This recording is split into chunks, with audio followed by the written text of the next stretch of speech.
जब 2005 में बीमार था, जब मैंने आपको अपनी बाइबल, पहली बाइबल दिखाई थी, तो वो कहीं कहीं से काली है, कहीं कहीं से वो येलो है। क्यों? क्योंकि मेरे सिर पे जब मेरे को मेंटली अपसेट के अटैक होते थे तो बहुत सारा अनॉइंटिंग ऑयल मेरे सिर पे लगा रहता था। तो जब वचन मेरे सामने आता था, जहाँ हीलिंग होती थी, जहाँ कुछ छुटकारे का वचन होता था, तो मुझे रोना आता था और मैं बाइबल को पकड़ के ऐसे सिर पे लगाता था। वो तेल लगता था पेपर्स के ऊपर, वो काले हो जाते थे। तो मैं प्रभु से पूछता था कि परमेश्वर तेरे वचन में लिखा हुआ है, मैंने थोड़ी लिखा है, ये वचन मैंने थोड़ी बनाया है। तेरे वचन में लिखा हुआ है धर्मी का वंश बचाया जाएगा। तेरे वचन में लिखा हुआ है कि तेरे कोड़े खाने से मैं चंगा हो चुका हूं।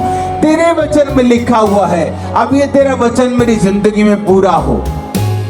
अपने आप कुछ नहीं होगा।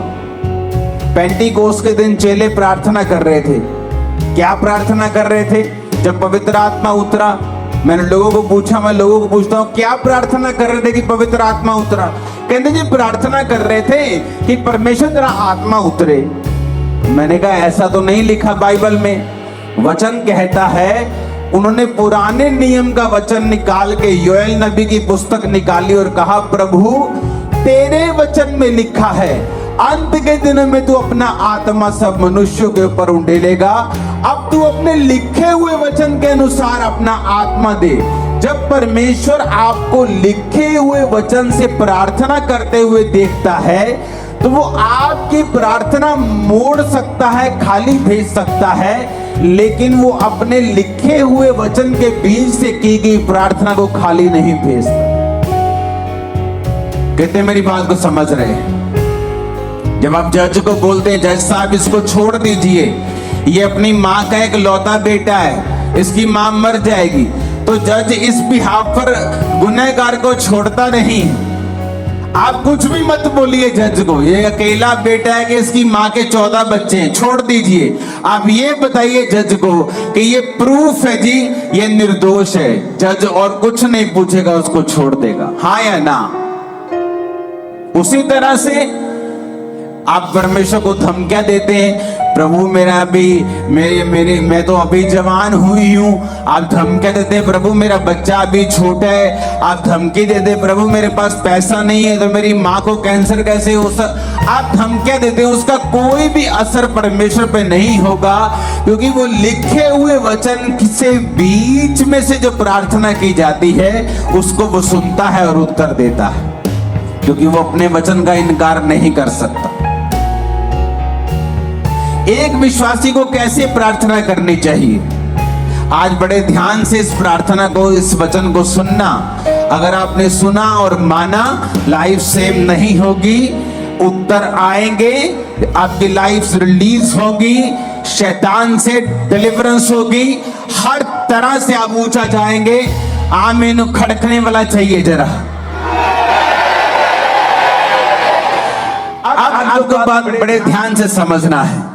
एक विश्वासी को प्रार्थना कैसे करनी चाहिए, ये मैं आपको समझाता हूं। ये मैं उन लोगों को समझाता हूं कई बार जो मेरे पास मिलने के लिए आते हैं, लेकिन आज मैं आप सबको समझा रहा हूं। एक विश्वासी को प्रार्थना कैसे करनी चाहिए, कौन सी प्रार्थना है जिससे आपके लाइफ में रिजल्ट आता है। अब आपने ये बात समझ ली कि प्रार्थना जरूरी है। प्रार्थना नहीं करेंगे, परमेश्वर उत्तर नहीं देगा। उसने लिखा है मांगो तो दिया जाएगा।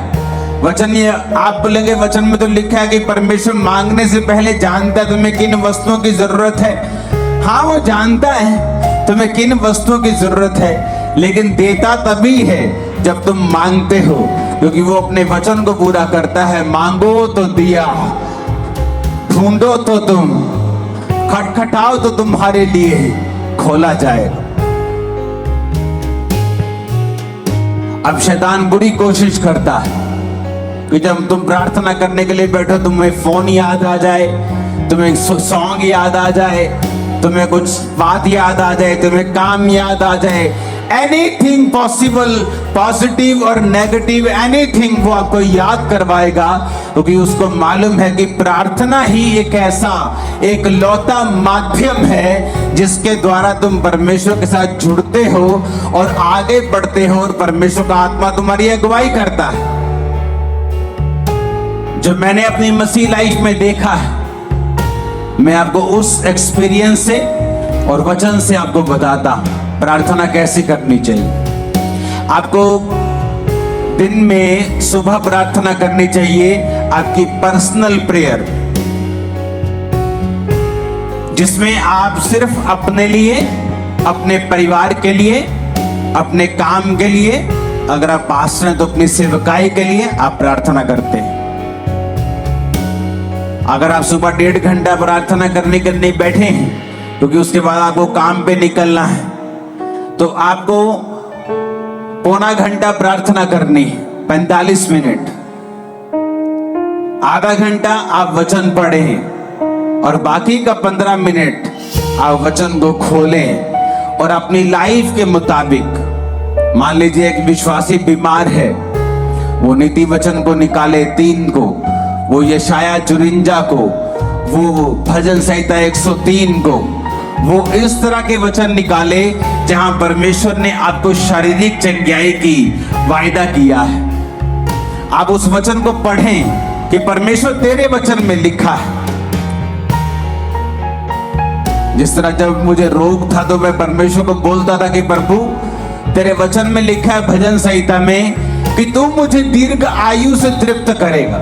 तो मैं प्रभु से बात करता था, लड़ता था, जैसे फाइट करते हैं। किससे? वचन से। इमोशनल फाइट नहीं, उसका कोई फायदा नहीं।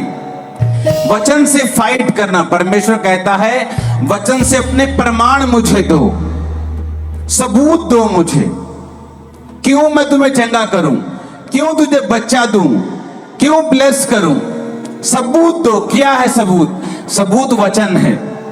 तो प्रभु से मैं बोलता था प्रभु तेरे वचन में लिखा है कि तू मुझे दीर्घ आयु से तृप्त करेगा, तो क्या इस रोग के साथ मैं दीर्घ आयु जी सकता हूं?